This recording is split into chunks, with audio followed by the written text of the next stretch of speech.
Good morning, book lovers of the internet. Welcome or welcome back to my channel. If you're new here, make sure to subscribe because for every subscriber, I get a new subscriber and they also read a page from a book of my choice. So as you can see, I just got a haircut. Let me know what you think of it in the comment section below. And in today's video, I am going to read a poem which I found on TikTok originally, which is really heartbreaking and beautiful.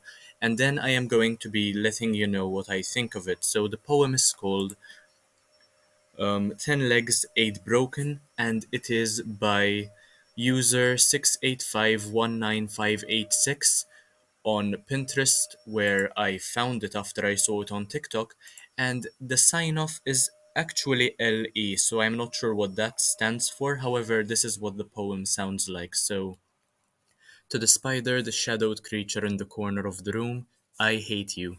You scared me just as your brothers and sisters did before you, and I will tell you what I told them. You are a trespasser that does not belong here. You entered without knocking, roamed freely like this is your home, and decorated my walls with unwanted silk webs without asking.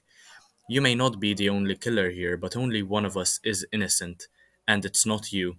The spider says to me, its brittle body squashed and dying, it's not you either. There is venom infused in my fang-shaped maws, but I was born this way. What's your excuse? If you could count your murders, how long would you be counting? Am I really this threatening? I thought human hearts were bigger than mine, but you have killed with malice instead of marrow, of your bones and poison bubbling behind your scowl. And I'm sorry for scaring you, but I didn't know being seen would cost me my life. Maybe, if you didn't fabricate the prickly feeling of my legs creeping upon your skin while I crawled across the living room floor, if the webs I weaved were made of cotton candy and captured clementines, cherries, and sweet peas rather than struggling wings and blood, if I had a pink tongue, plush fur, a wagging tail, and 4 legs instead of 8, if I had only 2 eyes and they were glittering stars and not supermassive black holes, if I was the same but looked different, maybe you wouldn't hate me, maybe you wouldn't have loved me either, and maybe you still wouldn't have let me stay. But maybe you would have shown me the door or a window. Maybe you would have shown me mercy. But you are still standing, and I am still sorry. I think, maybe, no matter how reluctant, mercy would have been enough. So, this is, of course, a very heart shattering poem.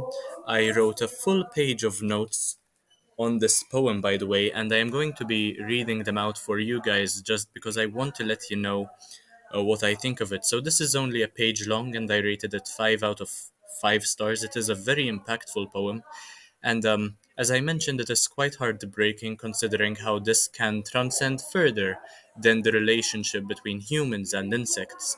And I'll get into more detail later on in the video.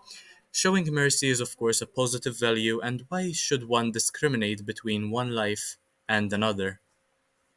So, this is of course my interpretation, and a quick death would have been murder too, yet still I think it would have been more merciful. So, instead, the author decided to let the spider suffer and speak its truth prior to dying. So, it was quite a painful death for the spider, but it kind of got its own way by speaking as to what it was going through.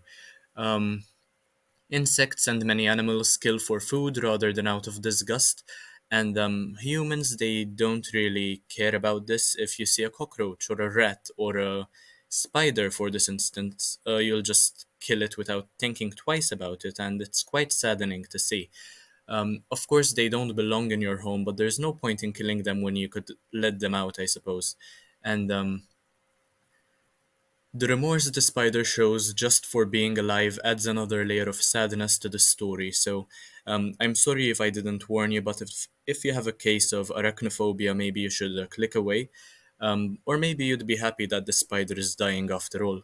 Um, there is no rhyme scheme, and this may or may not be correlated with the way the human unnecessarily disrupts the spider's life, and even kills it as well as its family. Now, I'm not sure as to whether this was intentional or not, but in my interpretation, I'd like to think that it is. The repetition of maybe towards the end is quite relevant as it brings out the true extent of discrimination. And of course, one could argue that it is just a spider at the end of the day. However, it still does not deserve to be murdered simply for being. And it's quite a philosophical and moral sort of thought experiment. Should it die? Should you kill it? What sort of authority do you have over its life? And I think that it was slightly reminiscent of Charlotte's Web, in a way whereby the spider is personified and tries to convince the human in question to stop murdering innocent creatures and its own kind, even after its death, I suppose. Killed with malice instead of marrow is a very powerful line in this poem. And as I've been mentioning, humans do kill with malice, and there are other creatures who do so as well. But humans are horrible in this regard. And now I may be going on a tangent, but this poem was published very recently, and it has a lot of recognition online, so it might have to do with what I'm about to say. This sentiment can be extended to what is happening in the Gaza Strip at the moment as well. And of course, you probably know what's going on there. It's a very saddening, depressing thing that's happening, and killing innocent people for no reason, kind of like killing creatures, taking advantage just because you're in power, just because you're bigger. It's a horrible way of thinking. The shift in narrative voice is also relevant, as it would seem that the spider has only been given a voice in death when it is too late, when its life is over, basically. And it shifts from I being the person in question, and it does remain I, but now it is the spider. There is a shift in perspective, a shift in narrator. However, the first person is used in both cases, and that is quite interesting as well. Quite a good observation, I think. So, anyway, that's all I had to say about this poem called. I'll have to check once again. Called 10 Legs, 8 Broken, which is also a saddening title to think about. It isn't really attributed to any author, but anyway, that's all I had to say about this. Let me know whether you agree with me in the comment section down below, and make sure to help my channel in any way you possibly can. Subscribe, comment, share, leave a like, check out the rest of my content, anything you can, so we might get 2,000 subscribers very, very soon. Anyway, thank you for watching, and I hope to see you in the next one very, very soon. Bye, guys.